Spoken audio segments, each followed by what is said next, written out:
Assalamualaikum warahmatullahi wabarakatuh. Bagaimana kabarnya?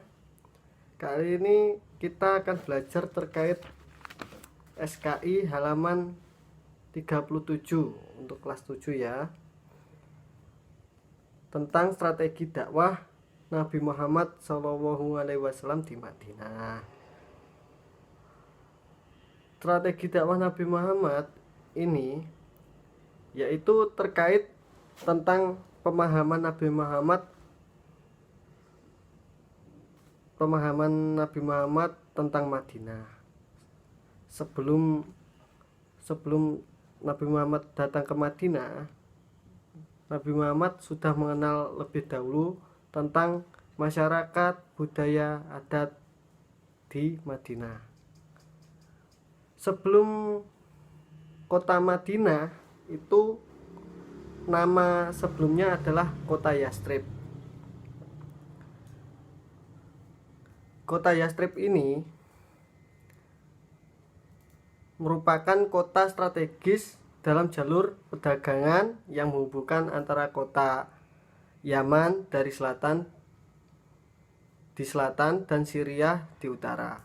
Selain itu, Yastrib merupakan daerah subur yang paling subur di Arab yang dijadikan sebagai pusat pertanian.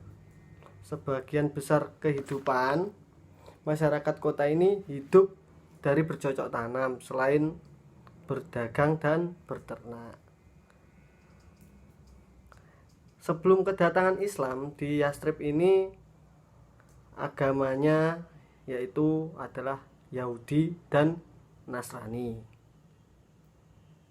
Kelompok bangsa Yahudi yang terdiri dari suku Bani Qainuqa, Bani Quraisyah, dan Bani Nazir.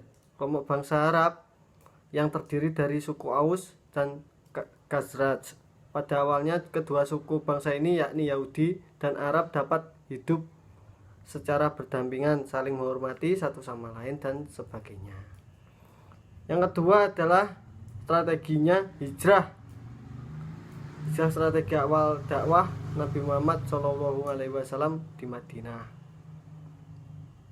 Tujuan dari hijrah strategi awal dakwahnya Nabi Muhammad ini yaitu yang pertama yaitu menyelamatkan diri dan umat Islam dari tekanan ancaman kekerasan dari kaum kafir dan memperoleh keamanan dan kebebasan dalam berdakwah serta beribadah sehingga dapat meningkatkan usaha-usahanya berijat di jalan Allah Subhanahu wa taala. Selanjutnya bisa disimak di 38. Di situ ada selain itu ada faktor peristiwa yang mendorong Rasulullah hijrah ke Madinah.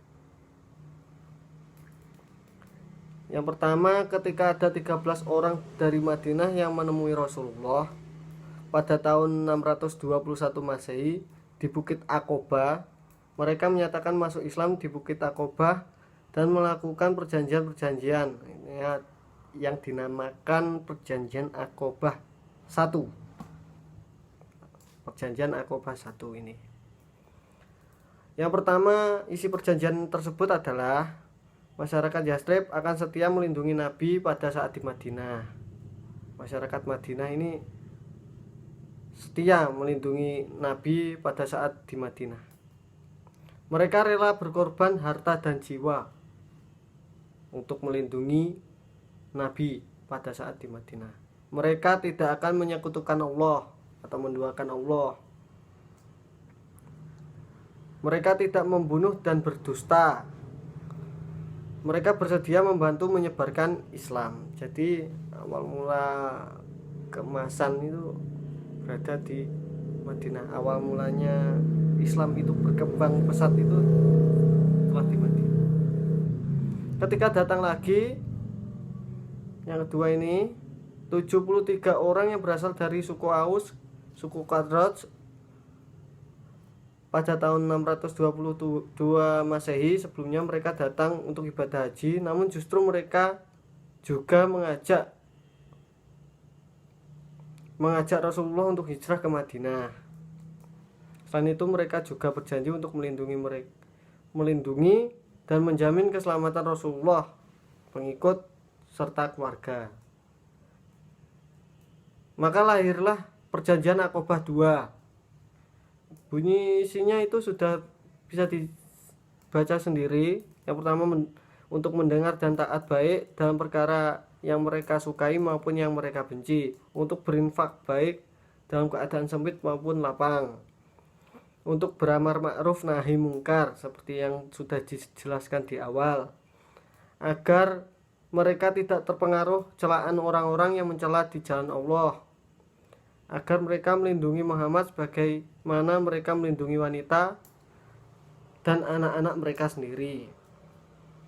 Jadi itu adalah poin yang kedua ketika datang 73 orang yang berasal dari suku Aus dan Khazraj dan mengajak Nabi untuk hijrah kembali ke Madinah dan menjamin keselamatan Rasulullah, pengikut serta keluarganya. Jadi maka lahirnya perjanjian Aqabah II. Ini harus dipahami terkait isi perjanjian ini. Yang ketiga adalah ketika orang-orang kafir Quraisy melakukan pemboikotan terhadap Rasulullah dan para pengikutnya. Pemboikotan tersebut berupa dilarangnya melakukan dan mendukung perdagangan serta bisnis dengan Rasulullah. Jadi pada saat itu dilarang untuk berdagang sesuatu yang berhubungan dengan Rasulullah, itu dilarang bagi kaum kafir. Dan setelah 3 tahun dalam keadaan yang memprihatinkan, kemudian atas segala pertimbangan Rasulullah memutuskan untuk hijrah ke Madinah. Itu faktor yang mendorong Rasulullah hijrah ke Madinah, hal tersebut.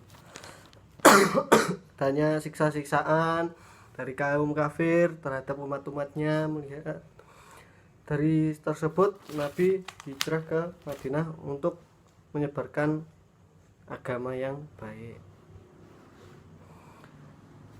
Selanjutnya bisa dibaca sendiri. Ini selanjutnya tentang menjaga persaudaraan antara kaum Ansor dan Muhajirin. Ya, ini menjaga persaudaraan antara kaum Ansor dan Muhajirin.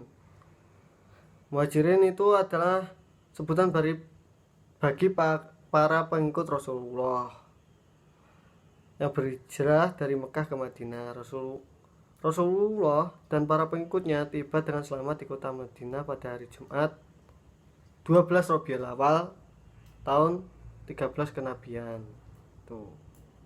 Kedatangan Rasulullah dan para pengikutnya tersebut disambut baik oleh penduduk Madinah, seperti yang dijelaskan tadi di rumah. Kemudian setelah itu Rasulullah mengganti nama kota Yastrib menjadi Madinatul Munawwarah atau Madinah. Dari rumah pemberian, kan Rasulullah pada saat itu juga diberi rumah pemberian Abu Ayyub, tapi Rasulullah memilih untuk tinggal bersama istrinya Saudah binti Zamah dan kedua putrinya Fatimah dan Ummu Kulsum. Hari itu jatuh pada hari Jumat sehingga beliau bersegera untuk melaksanakan ibadah Jumat pertama kali diselenggarakan di Madinah. Jadi kalau sholat Jumat pertama kali itu di mana? Di Madinah. Selama Rasulullah di Mekah pada saat itu masih belum ada ibadah sholat Jumat.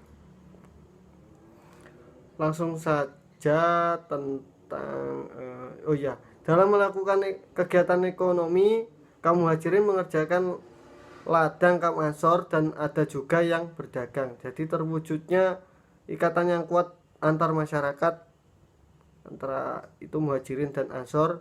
Pada awalnya Rasulullah mengikat persaudaraan antara Abu Bakar dan Karij ibnu Zuhair. Dengan begitu adanya ikat persaudaraan antara kaum Ansor dan Muhajirin. Yang ketiga, ini yang membentuk lingkungan masyarakat yang berlandaskan pada ajaran Islam. Antara lain kebebasan memeluk agama, azan, sholat, zakat, dan puasa, prinsip-prinsip kemanusiaan. Kebebasan memeluk agama pada saat itu kan di Madinah bebas untuk memilih agama, tidak dipaksa untuk masuk Islam, enggak. Dan tentang azan, sholat, zakat, dan puasa, azan di sana itu dikumandangkan pertama oleh Bilal bin Rabah. Bilal bin Rabah karena dipilih karena suaranya itu keras dan merdu. Awal salat di sana mulainya salat ya sama seperti kita, ada 5 waktu wajib dan sunah-sunahnya. Zakat di sana dipungut, nggak dikumpulkan dari satu seperti sekarang, nggak. Jadi dipungut per rumah. Puasa juga sama seperti kita, ada puasa Ramadan, puasa sunnah. Prinsip-prinsip kemanusiaan itu adalah larangan untuk menyakiti sesama manusia, berbaik hati, dan saling tolong menolong. Strategi dakwah Nabi Muhammad di Madinah yaitu upaya yang dilakukan Rasulullah untuk memerangi ancaman kafir Quraisy, juga telah memunculkan peperangan-peperangan antara lain perang Badar, perang Uhud, perang Ahzab itu Kadak, perang Hunain, perang Tabuk. Tuh bisa dibaca sendiri ya, dijelaskan.